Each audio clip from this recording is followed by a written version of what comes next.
On the edge of a quiet village, the sea whispers secrets to those who listen.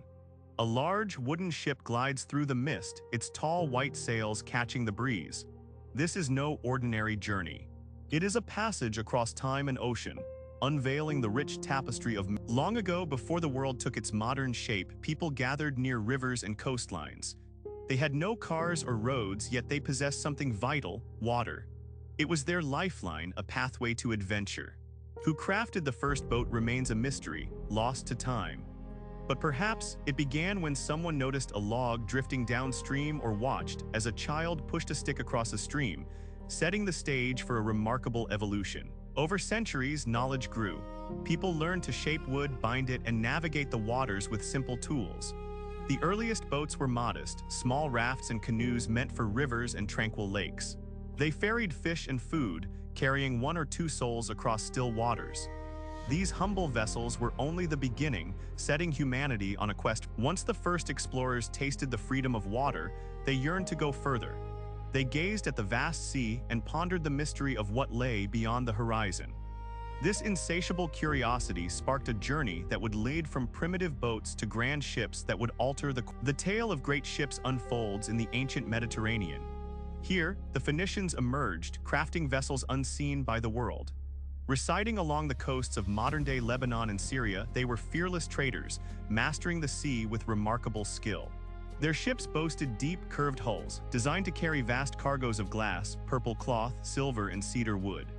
With their holds filled, the Phoenicians set sail, traversing the Mediterranean and reaching what is now Spain.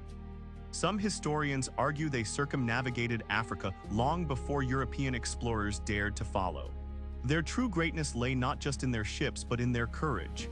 They sailed by night, guided by stars, with the North Star as their compass and the wind as their engine. Rather than conquer with armies, the Phoenicians built networks of trade and connection.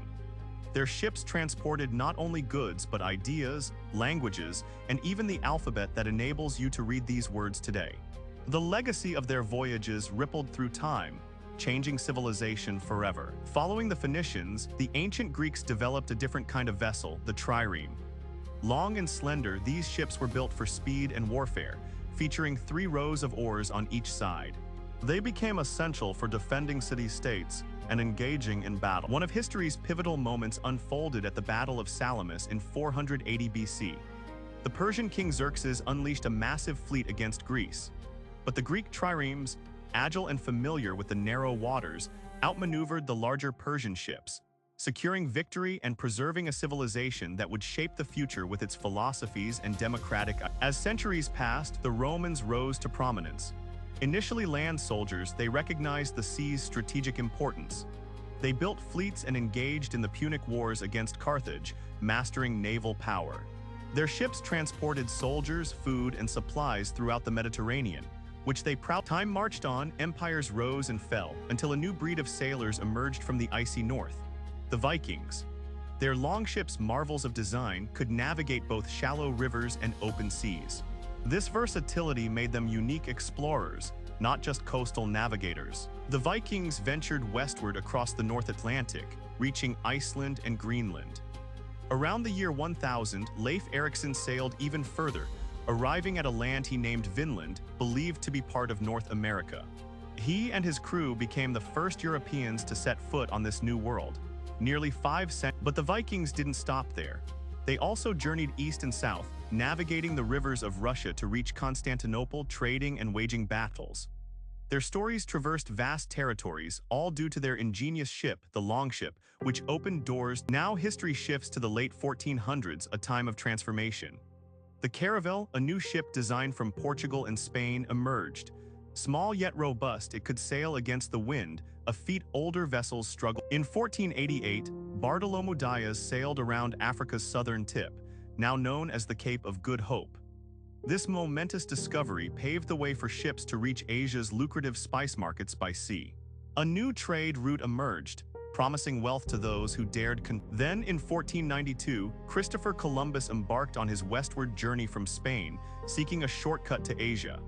Instead, he stumbled upon the Americas, a vast land unknown to most Europeans. In 1519, Ferdinand Magellan set forth on an extraordinary expedition. His fleet sailed west, crossing the Atlantic, navigating around South America's southern tip, and eventually traversing the Pacific Ocean. One of his ships returned to Spain, completing a historic circumnavigation of the globe. The voyages were fraught with peril. Sailors endured hard bread, scarce fresh water, and rampant disease. Yet they pressed on, driven by the promise of discovery that lay beyond the horizon. These expeditions of exploration brought with them not only knowledge and wealth, but also power and great suffering. Following the explorers came traders, then empires, as Portugal and Spain established trading posts across Africa and Asia, while Britain, France, and Holland built their own fleets, laying claim to lands, and ships became vessels of exchange, carrying silver and gold from the Americas to Europe, spices, silk and tea from Asia, and sugar from the Caribbean. Tragically, they also transported enslaved individuals from Africa to the Americas. Millions suffered, forced into a painful chapter of. Yet amidst this tragedy, ships also carried the seeds of knowledge, books, plants, animals, languages, and religions. The exchanges shaped civilizations, altering every corner of the world for foods we consider traditional today: tomatoes in Italian cuisine, chilies in Indian dishes, potatoes in Ireland, originated in the Americas, carried across the ocean on ships. This marked the beginning of a global connection that has endured through time. Our journey gently approaches its conclusion. We began in a small village near the sea, gazing at a distant ship on the horizon. We followed that vessel through thousands of years of history. From the first simple rafts gliding along tranquil rivers to the majestic wooden ships of the Phoenicians and Greeks, we witnessed the evolution of maritime exploration. Longships of the Vikings and caravels from the Age of Discovery sailed across vast oceans, carrying people, goods, ideas, and empire. The sea, a powerful teacher, reveals that curiosity triumphs over fear. The desire to uncover the unknown has always been an intrinsic part of humanity. Each time someone gazed at the horizon and wondered, what lies beyond? The world expanded, becoming more interconnected. In this moment, you too embark on your own journey, a journey of learning. Each story you hear, every English sentence you grasp, every new word that resonates within you is a step toward discovery. You explore a new language much like those early sailors navigated the sea, slowly, patiently, one step at a time. So continue to listen and learn. The journey itself is the true reward. If this story inspired you today, shared a new word, a quiet reflection, or a spark of joy, pass it on to someone else on their English learning path. We await your thoughts on what part resonated the most. Our next tale is ready to unfold, and we hope it finds you here again. Thank you for being part of this journey. Until we meet again.